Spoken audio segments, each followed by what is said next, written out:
ಕ್ರಿಸ್ತನಲ್ಲಿ ಪ್ರಿಯರಾದ ಎಲ್ಲ ದೇವಜನರಿಗೆ ಯೇಸು ಕ್ರಿಸ್ತನ ನಾಮದಲ್ಲಿ ನನ್ನ ಪ್ರೀತಿಯ ವಂದನೆ. ಏಪ್ರಿಲ್ ತಿಂಗಳಲ್ಲಿ ಪ್ರವೇಶಿಸೋದಕ್ಕೆ ದೇವರು ಕೊಟ್ಟ ಕೃಪೆಗಾಗಿ ಆತನಿಗೆ ಸ್ತೋತ್ರ. ಪ್ರಾರ್ಥಿಸಿ ಆರಂಭಿಸಿದಂಥ ಈ ತಿಂಗಳು ನಮಗೆ ಆಶೀರ್ವಾದಕರವಾಗಿರಲಿ ಎಂಬುದೇ ನಮ್ಮ ಪ್ರಾರ್ಥನೆ. ಈ ಏಪ್ರಿಲ್ ತಿಂಗಳಲ್ಲಿ ನಾವು ಆರಿಸಿಕೊಂಡಂಥ ದೇವರ ವಾಕ್ಯದ ಧ್ಯಾನವೇ ನೀವು ಸಾಕ್ಷಿಗಳಾಗುವಿರಿ ಎಂದು.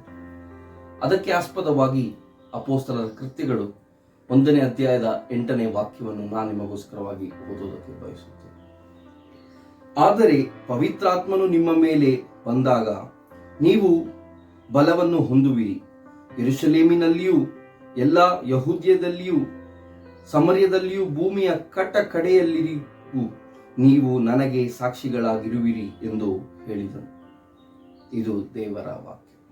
ಪ್ರಿಯ ದೇವಜನರೇ, ಯೇಸು ಕ್ರಿಸ್ತನು ಪರಲೋಕಕ್ಕೆ ಎತ್ತಲ್ಪಡುವ ಕ್ಷಣಗಳ ಮುಂಚಿತವಾಗಿ ಆತನು ತನ್ನ ಪ್ರಿಯ ಸಹೋದರರಿಗೆ ಹೇಳುವಂತ ಮುಖ್ಯ ಒಂದು ಸಂದೇಶವಾಗಿತ್ತು. ನೀವು ಶಕ್ತಿಯನ್ನು ಹೊಂದುವಿರಿ. ಶಕ್ತಿಯನ್ನು ಹೊಂದುವಾಗ ನಿಮ್ಮ ಮೇಲೆ ಪರಿಶುದ್ಧಾತ್ಮ ಇಳಿದು ಬರುವಾಗ ನೀವು ಆತನಿಗೆ ಸಾಕ್ಷಿಗಳಾಗುವಿರಿ.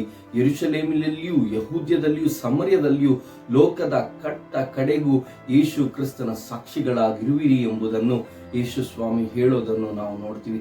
ಅದರ ನಂತರ ಪರಲೋಕಕ್ಕೆ ತಂದೆಯಾದ ದೇವರ ಚಿತ್ತ ಪ್ರಕಾರವಾಗಿ ಯೇಸು ಸ್ವಾಮಿಯನ್ನು ದೇವರು ಎತ್ತುಕೊಂಡರು.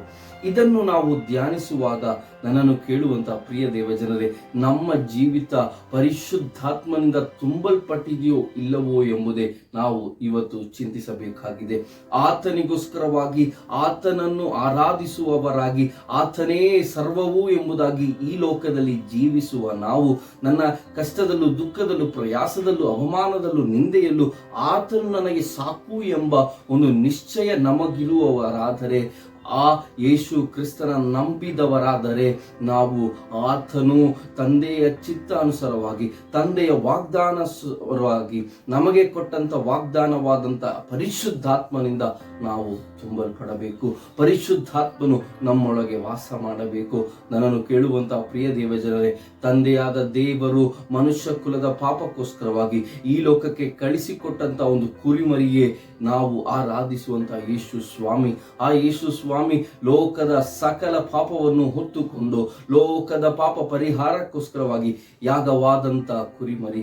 ಆ ಯೇಸು ಕ್ರಿಸ್ತನನ್ನು ದೇವರು ರಕ್ಷಕನು ಎಂಬುದಾಗಿ ಅರಿಕೆ ಮಾಡುವ ಆ ಕ್ಷಣದಲ್ಲಿಯೇ ನಿಮ್ಮ ಮೇಲೆ ಪರಿಶುದ್ಧಾತ್ಮನ ಅಭಿಷೇಕವನ್ನು ನೀವು ಹೊಂದಿರುವವರಾಗಿರ್ತೀರಾ. ಆಗಲಿಂದಲೇ ಯೇಸು ಕ್ರಿಸ್ತನ ಸಾಕ್ಷಿಗಳಾಗಿ ಜೀವಿಸೋದಕ್ಕೆ ದೇವರು ನಮ್ಮನ್ನು ಶಕ್ತೀಕರಿಸುವವನಾಗಿದ್ದಾನೆ. ಯೇಸು ಕ್ರಿಸ್ತನನ್ನು ಯಾರು ದೇವರು ಎಂಬುದಾಗಿ ಕರೆಯೋದಕ್ಕೆ ಸ್ವಯಚಿತ್ತ ಪ್ರಕಾರವಾಗಿ ಕರೆಯೋದಕ್ಕಾಗೋದಿಲ್ಲ. ಪರಿಶುದ್ಧಾತ್ಮನ ಸಹಾಯದಿಂದಲೇ ಒಂದು ವ್ಯಕ್ತಿ ಆತನನ್ನು ದೇವರೇ ಯೇಸುವೆ ಎಂಬುದಾಗಿ ಕರೆಯೋದಕ್ಕಾಗುತ್ತೆ ಎಂಬುದಾಗಿ ನಾವು ವಾಕ್ಯದಲ್ಲಿ ಓದ್ತೀವಿ. ನೀವು ಯೇಸು ಸ್ವಾಮಿಯನ್ನು ತಂದೆಯಾದ ದೇವರ ಚಿತ್ತಾನುಸಾರವಾಗಿ ಪಾಪ ಪರಿಹಾರಕ್ಕೋಸ್ಕರವಾಗಿ ಕಳಿಸಲ್ಪಟ್ಟಂತ ಕುರಿಮರಿ ಎಂಬುದಾಗಿ ನೀವು ನಂಬುವುದಾದರೆ ನಿಮ್ಮಲ್ಲಿ ಪರಿಶುದ್ಧಾತ್ಮನು ವಾಸ ಮಾಡುವವನಾಗಿದ್ದಾನೆ. ಆ ವಾಸ ಮಾಡುವ ಪರಿಶುದ್ಧಾತ್ಮನಿಂದ ಶಕ್ತಿಯನ್ನು ಹೊಂದಿ ಶಕ್ತಿಯಿಂದ ತುಂಬಲ್ಪಡುವವರಾಗಿ ಮಾರ್ಪಡಬೇಕು. ಆ ಶಕ್ತಿಯನ್ನು ಹೊಂದಿಕೊಳ್ಳುವವರಾಗಿರಬೇಕು.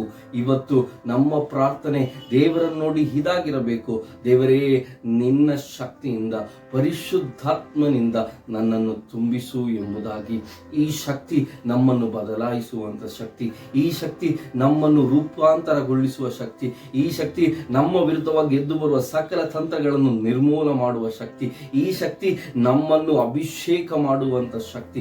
ಪರಿಶುದ್ಧಾತ್ಮನ ಶಕ್ತಿಯಿಂದ ತುಂಬಲ್ಪಡಬೇಕಾದಂತ ಪ್ರಾರ್ಥನೆ ನಮಗೆ ಇವತ್ತು ನಮ್ಮ ಹೃದಯದಲ್ಲಿ ಬೆಂಕಿಯಾಗಿ ಹುರಿಯಬೇಕಾಗಿದೆ. ಪ್ರಿಯ ದೇವಜನರೇ, ಎಷ್ಟೋ ದೇವಜನರ ಹತ್ರ ನೀವು ಕೇಳಬಹುದು, ಅವರ ಅನುಭವ ಪ್ರಕಾರವಾಗಿ ಅವರು ಹೇಳೋದು, ನನಗೆ ಈ ಲೋಕದಲ್ಲಿ ಎಷ್ಟೋ ಆಶೀರ್ವಾದಗಳು ನನಗೆ ದೊರಕಿರಬಹುದು, ಎಷ್ಟೋ ದೊಡ್ಡ ಮಾನ್ಯತೆಗಳು ಘನತೆಗಳು ಸಿಕ್ಕಿರಬಹುದು, ಆದರೆ ಎಲ್ಲದಕ್ಕಿಂತ ಶ್ರೇಷ್ಠವಾಗಿ ನಾನು ಹೊಂದಂತ ಅತಿ ಶ್ರೇಷ್ಠವಾದಂಥ ಆಶೀರ್ವಾದಗಳಲ್ಲಿ ಒಂದಾಗಿದೆ ಪರಿಶುದ್ಧಾತ್ಮನ ವರ, ಪರಿಶುದ್ಧಾತ್ಮನ ಶಕ್ತಿ, ಪರಿಶುದ್ಧಾತ್ಮನ ಅಭಿಷೇಕ ಇವತ್ತು ನನ್ನನ್ನು ಕೇಳುವಂತ ಪ್ರಿಯ ದೇವಜನರೇ, ಯೇಸು ಕ್ರಿಸ್ತನ ಸಾಕ್ಷಿಗಳಾಗಬೇಕು ಎಂಬುದಾಗಿ ಬಯಸುವಂತ, ಯೇಸು ಕ್ರಿಸ್ತನಿಗೋಸ್ಕರವಾಗಿ ನಾವು ಜೀವಿಸುತ್ತಾ ಆತನು ಮಾಡಿದ ಉಪಕಾರಗಳನ್ನು ಸಾಕ್ಷೀಕರಿಸುತ್ತಾ ಈ ಲೋಕದಲ್ಲಿ ಬದುಕಬೇಕು ಎಂಬುದಾಗಿ ಆಸೆ ಪಡುವಂತ ನನ್ನನ್ನು ಕೇಳುವಂತ ಪ್ರಿಯ ದೇವಜನರೇ, ನೀವು ಯೇಸು ಕ್ರಿಸ್ತನ ಸಾಕ್ಷಿಗಳಾಗಬೇಕಾದರೆ ಒಂದು, ನೀವು ಶಕ್ತಿಯಿಂದ ತುಂಬಲ್ಪಡಬೇಕು. ಶಕ್ತಿಯಿಂದ ತುಂಬಲ್ಪಡಬೇಕಾದರೆ ನೀವು ಪರಿಶುದ್ಧಾತ್ಮನಿಗೋಸ್ಕರವಾಗಿ ಕಾದಿರಬೇಕು. ಅದೇ ಶಿಷ್ಯರ ಹತ್ರ ಯೇಸು ಸ್ವಾಮಿ ಹೇಳುವಂತ ಈ ಸಂದೇಶದ ಸಾರಾಂಶ. ನೀವು ಯೆರೂಸಲೇಮನ್ನು ಬಿಟ್ಟು ಹೋಗದೆ ಯೆರೂಸಲೇಮಲ್ಲಿ ನೀವು ಕಾದಿರುವಾಗ ನಿಮ್ಮ ಮೇಲೆ ಪರಿಶುದ್ಧಾತ್ಮನು ಇಳಿದು ಬರುತ್ತಾನೆ ಎಂಬುದಾಗಿ. ಇವತ್ತು ಯೇಸು ಕ್ರಿಸ್ತನ ಸಾಕ್ಷಿಗಳಾಗಬೇಕಾಗಿದ್ದರೆ ನಾವು ಒಂದನೇದಾಗಿ ಯೇಸು ಕ್ರಿಸ್ತನನ್ನು ಸ್ವಂತ ರಕ್ಷಕನಾಗಿ ಸ್ವೀಕರಿಸಬೇಕು. ಆತನಿಗೋಸ್ಕರವಾಗಿ ಕಾದಿರುವವರಾಗಿ ಮಾರ್ಪಡಬೇಕು. ಆತನು ನಮ್ಮ ಮೇಲೆ ಇಳಿದು ಬರುವುದಕ್ಕಾಗಿ ಉಪವಾಸದಿಂದ, ಪ್ರಾರ್ಥನೆಯಿಂದ ನಾವು ಆತನಿಗೆ ಕಾದಿರುವವರು ಯಾವತ್ತು ಲಜ್ಜೆ ಪಡದೆ ಅವರು ಹದ್ದಿನ ಹಾಗೆ ಸ್ವರ್ಗವನ್ನು ನೋಡಿ ಹಾರುವವರಾಗಿರ್ತಾರೆ ಎಂಬುದಾಗಿ ದೇವರ ವಾಕ್ಯವು ಹೇಳುತ್ತೆ. ಇವತ್ತು ಕೇಳುವಂತ ಪ್ರಿಯ ದೇವಜನರೇ, ದೇವರಿಗೋಸ್ಕರವಾಗಿ ನೀವು ಕಾದಿದ್ದೀರೋ, ಪರಿಶುದ್ಧಾತ್ಮನ ವರವಿಲ್ಲದೆ, ಪರಿಶುದ್ಧಾತ್ಮನ ಅಭಿಷೇಕವಿಲ್ಲದೆ ನೀವು ದೇವರ ಬಳಿಯಲ್ಲಿ ಕಾದಿರುವವರಾಗಿದ್ದರೆ ನಿಮ್ಮ ಮೇಲೆ ಪರಿಶುದ್ಧಾತ್ಮನ ಅಭಿಷೇಕವನ್ನು ದೇವರು ಕಳಿಸೋದಕ್ಕೆ ಆತನು ನಂಬಿಕಸ್ಥನಾಗಿದ್ದಾನೆ. ಒಂದು, ದೇವರನ್ನು ಯೇಸು ಕ್ರಿಸ್ತನನ್ನು ನನ್ನ ಸ್ವಂತ ರಕ್ಷಕನಾಗಿ ಸ್ವೀಕರಿಸೋದು. ಎರಡನೇದು, ಆತನ ಶಕ್ತಿಯಿಂದ ತುಂಬಲ್ಪಡೋದು. ಮೂರನೇದು, ಆತನಿಗೋಸ್ಕರವಾಗಿ ಕಾದಿರೋದು. ಇವತ್ತು ಆತನಿಗೋಸ್ಕರವಾಗಿ ಕಾದಿರೋದಕ್ಕೆ ನಮಗೆ ಮನಸ್ಸಿದೆಯೋ? ಆತನನ್ನು ಹೊಂದಿಕೊಳ್ಳೋದಕ್ಕೆ ನಮಗೆ ಮನಸ್ಸಿದೆಯೋ? ಆತನ ಸಾಕ್ಷಿಗಳಾಗಿ ಲೋಕದಲ್ಲಿ ಜೀವಿಸೋದಕ್ಕೆ ಮನಸ್ಸಿದೆಯೋ? ಈ ತಿಂಗಳು ಸಂಪೂರ್ಣವಾಗಿ ಈ ಚಿಂತೆಯನ್ನೇ ನಾವು ಧ್ಯಾನಿಸೋದಕ್ಕೆ ಹೋಗೋದು. ಅಪೊಸ್ತಲ ಕೃತ್ಯಗಳಲ್ಲಿ ಹೇಗೆ ಶಿಷ್ಯರೆಲ್ಲರೂ ಸಾಕ್ಷಿಗಳಾಗಿದ್ದರು, ಹೇಗೆ ಅವರೆಲ್ಲರೂ ತಮ್ಮ ಪ್ರಾಣವನ್ನು ಯೇಸು ಸ್ವಾಮಿಗೆ ಕೊಟ್ಟರು ಎಂಬುದನ್ನು ನಾವು ಧ್ಯಾನಿಸೋದಕ್ಕೆ ಹೋಗ್ತಾ ಇದ್ದೀವಿ. ಯೇಸು ಕ್ರಿಸ್ತನ ಸಾಕ್ಷಿಗಳಾಗಿ ನಮ್ಮನ್ನು ದೇವರು ಮಾರ್ಪಡಿಸಲಿ. ಆತನಿಗೋಸ್ಕರವಾಗಿ ಜೀವಿಸೋಣ, ಪ್ರಾರ್ಥಿಸೋಣ. ನಮ್ಮನ್ನು ಬಹಳವಾಗಿ ಪ್ರೀತಿ ಮಾಡುವ ಪರಲೋಕದ ತಂದೆ, ನೀವು ನನ್ನ ಸಾಕ್ಷಿಗಳು ಎಂಬುದಾಗಿ ನಮ್ಮನ್ನು ಕರೆದಾತನೇ, ನಮ್ಮನ್ನು ನಿಮ್ಮ ಸಾಕ್ಷಿಗಳಾಗಿ ಜೀವಿಸೋದಕ್ಕೆ ಸಹಾಯ ಮಾಡಿ. ನಾವು ನಿಮ್ಮನ್ನು ಸ್ವಂತ ರಕ್ಷಕನಾಗಿ ಸ್ವೀಕರಿಸಿ ನಿಮಗೋಸ್ಕರವಾಗಿ ಕಾದಿದ್ದು, ನಿಮ್ಮ ಅಭಿಷೇಕವನ್ನು ಹೊಂದಿಕೊಂಡು ನಿಮ್ಮ ಸಾಕ್ಷಿಗಳಾಗಿ ಲೋಕದಲ್ಲಿ ಜೀವಿಸೋದಕ್ಕೆ ಸಹಾಯ ಮಾಡಿ. ನಮ್ಮನ್ನು ಸಂಪೂರ್ಣವಾಗಿ ಸಮರ್ಪಿಸ್ತಾ ಇದ್ದೀವಿ. ಪ್ರಾರ್ಥನೆಯನ್ನು ಕೇಳಿದಕ್ಕಾಗಿ ಸ್ತೋತ್ರ, ಯೇಸುವಿನ ನಾಮದಲ್ಲಿ ತಂದೆ, ಆಮೇನ್. God bless you. ಇದು 1ನೇ ಭಾಗವಾಗಿದೆ. ಇನ್ನು 2ನೇ 3ನೇ ಭಾಗಗಳೆಲ್ಲ ಈ ವಾಕ್ಯದ ಧ್ಯಾನದಿಂದ ಬರುತ್ತೆ.